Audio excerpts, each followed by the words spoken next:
असल में बात यह है, एक्सपोर्ट्स क्यों इतना मैटर करते हैं कंट्री की ग्रोथ के लिए, क्यों हर कंट्री इसे प्रमोट करती है। चाइना जैसी कंट्री में स्पेशल इकोनॉमिक जोन है जहां एक्सपोर्टर्स को कोई टैक्सेस देने की जरूरत नहीं रहती। ऐसे ही कुछ कंट्रीज में इंश्योरेंस एजेंसीज एक्सपोर्ट्स को बढ़ाने में हेल्प करती है। एक्सपोर्ट्स से क्या बेनिफिट्स है? Utilisation of comparative advantage. कुछ कंट्रीज के पास अच्छे नेचुरल रिसोर्सेज है तो कुछ कंट्रीज के पास डिफरेंट और यूनिक नेचुरल रिसोर्सेज है। एग्जाम्पल, सऊदी अरेबिया के पास ऑयल बहुत ज्यादा है पर कुछ दूसरे रिसोर्सेज की कमी है। ऐसे समय में एक्सपोर्ट ही है जो सऊदी अरेबिया जैसे देश को एक प्रॉस्परस लाइफ जीने में मदद करता है। ऑयल एक्सपोर्ट्स करके कुछ जरूरी रिसोर्सेज इंपोर्ट कर सकते हैं। Contribution to GDP. जब एक कंट्री गुड्स एक्सपोर्ट करती है तो वो उन्हें फॉरेन मार्केट्स में सेल करती है। इन इंपोर्ट से कंट्री को पैसे मिलते हैं, इसी से कंट्री की जीडीपी बढ़ती है। पर जब गुड्स बाय करते हैं फॉरेन मार्केट से तो जीडीपी कम होती है। Increase in employment. डिमांड अगर बढ़ेगी तो प्रोडक्शन बढ़ाना पड़ेगा और प्रोडक्शन बढ़ेगा तो एम्प्लॉयज बढ़ाने पड़ेंगे, तो इससे एम्प्लॉयमेंट के चांसेस बहुत बढ़ते हैं। Recovery from recession. कंट्री के इकोनॉमिक ग्रोथ के लिए एक्सपोर्ट्स बहुत इंपॉर्टेंट है। रिसेशन में इकोनॉमी बहुत खराब होती है,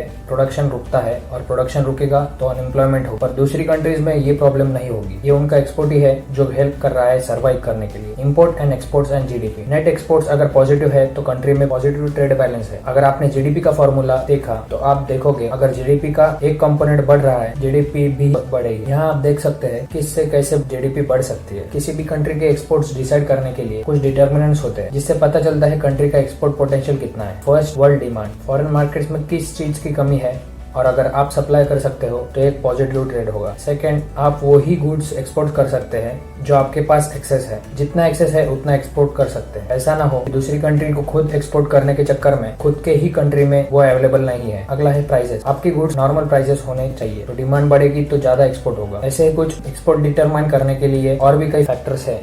एंशिएंट टाइम्स में इंडिया का एक्सपोर्ट क्या था वो देखते हैं। इंडिया के बहुत कंट्रीज के साथ ट्रेड रिलेशंस थे। Egypt, Arabia, Germany, China, Japan, Iran etcetera. Silk, cutlery, perfume, jewellery, timber, spices ये इंडिया से एक्सपोर्ट होता था। ब्रिटिश पीरियड में डच, पोर्तुगीज और फ्रांस में कंपटीशन थी कि इंडियन मार्केट्स को कौन कैप्चर करेगा। इसमें ब्रिटिशर्स की जीत हुई और ईस्ट इंडिया कंपनी एस्टेब्लिश हो गई। बहुत टेक्सटाइल गुड्स इंग्लैंड इंपोर्ट करता था भारत से। आप चार्ट में 1900 के आगे के ईयर्स में इंडिया का बैलेंस ऑफ ट्रेड देख सकते हैं। इंडिया ने रिसेंट ईयर्स में क्या एक्सपोर्ट किया है उनकी लिस्ट यहाँ दी गई है। यूनियन मिनिस्टर पीयूष गोयल जी ने कहा, export during April to June period are highest ever merchandise exports in quarter in history of India.